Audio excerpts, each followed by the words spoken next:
Welcome back to the deep dive. Today, we're jumping into something I think a lot of people wonder about, sounding, more natural when you're speaking English. Exactly.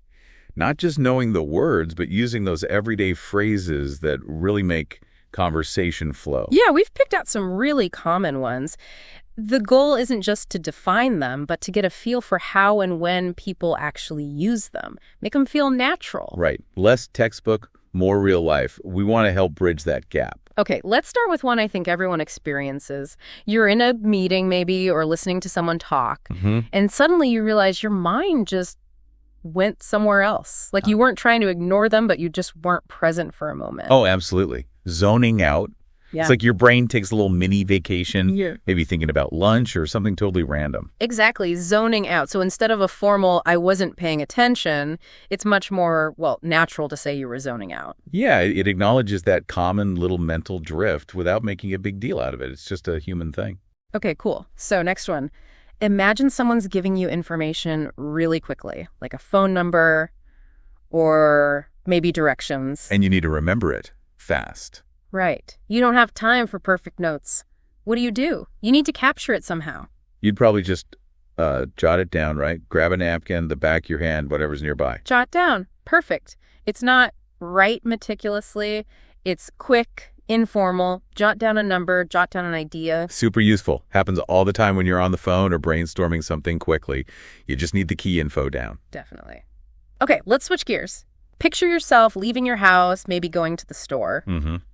Getting ready to leave. How do you tell someone you're with that you're going?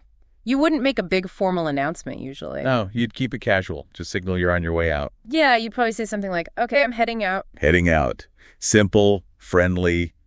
It implies you're leaving that place. Right. Heading out to the market, need anything, that kind of thing. Yeah. Very common, very natural way to say you're leaving. Exactly. Easy going. Okay, this next one is interesting.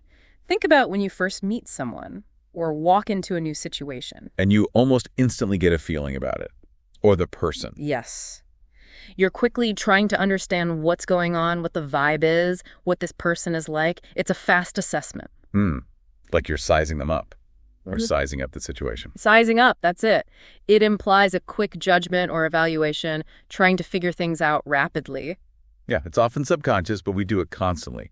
Reading the room, figuring out how to approach things. Okay, now imagine a group conversation. People are talking, and you have something relevant to add, or maybe you just really agree with a point someone made. But you don't want to just barge in, right? You want to join smoothly. Exactly. Politeness matters. How do you add your thought without disrupting everything? Well, you could, chime in. Chime in. I like that. It sounds light, like you're just adding a little note to the conversation. Yeah, it's like adding your 2 cents, maybe agreeing or offering a quick related thought. Can I just chime in here for a sec? Or just naturally adding your agreement. Perfect. It shows engagement without hijacking the discussion. Right. Participating politely. Okay, let's talk about a more intense feeling. Imagine something suddenly makes you really, really panicked or scared, like seriously stressed in an instant. Oh, yeah. That sudden wave of, oh, no. Maybe you lost something vital. Exactly. Like imagine you're about to leave for the airport and you suddenly can't find your passport. That immediate, intense panic. Right. You'd be freaking out. Freaking out. That captures the suddenness and the intensity of the emotion. Panic, maybe anger, just a strong, often overwhelming reaction. Totally. It's not just worried. It's like a sudden loss of composure. Definitely freaking out. Okay, now let's think about the opposite. Something intense is starting to lessen. It's becoming less severe. Like the pressure is reducing. Yeah, or maybe pain is getting better, or even something like heavy traffic is starting to clear up. Okay, so the intensity is decreasing. Like the rain was really heavy, but now it's starting to ease off. Ease off. That's it. It means to become less intense, less severe. The pain eased off, the pressure eased off, the rain eased off. Nice. It implies a gradual reduction, a welcome change usually. For sure. Okay, another scenario. You have something important coming up, say an interview or a presentation, and it uses skills you haven't practiced in a while. Right. You know the basics, but you feel a bit rusty. You need to get back into form. Exactly. You need to refresh that knowledge or skill. What would you call that process? You'd want to brush up on it? Brush up on, yeah, like brushing the dust off an old skill. So you might brush up on your English before an interview or brush up on some software you haven't used. It's about improving something you already learned, making it sharp again. Not learning from scratch, but reviewing and practicing. Got it. Okay, here's a really common one, maybe a bit funny sometimes. You're sitting, relaxing, maybe watching TV late at night. And your eyes start getting heavy. Your head starts to dip. Yeah. You're not trying to sleep, but you just start drifting off unintentionally. Nodding off. Nodding off, exactly. That involuntary sleepiness, often when you're sitting up. My grandpa used to nod off in his armchair all the time. Yeah, it's that unintentional dozing. Very relatable. Okay, last one for today. Imagine a party or an event is ending. People are starting to leave. But you decide to stay a bit longer, maybe help clean up or just chat with the host or the few people remaining. Right. You're not leaving with the main crowd. You're choosing to remain there for a while longer. So you're sticking around. Sticking around. Perfect. It means staying in a place for longer, maybe after others have left or after an event has officially finished.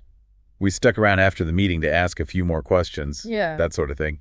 It implies staying beyond the main event. Absolutely. So as you can hear, none of these are like super complex grammatical structures. Not at all. They're just phrases, phrasal verbs mostly, that native speakers use constantly without even thinking about it. And sprinkling these into your own conversations, where they fit naturally, of course, can make a huge difference in how fluent and, well, natural you sound. Definitely. Helps you connect better, sound more comfortable. It's about adopting the rhythm of everyday English. So our suggestion is try to notice these. Listen for them. And maybe, just maybe, try using one or two yourself this week. See how it feels. Yeah, and think about how using language like this might actually boost your confidence. When you sound more natural, you often feel more capable. So perhaps consider which of these phrases you could genuinely see yourself using soon.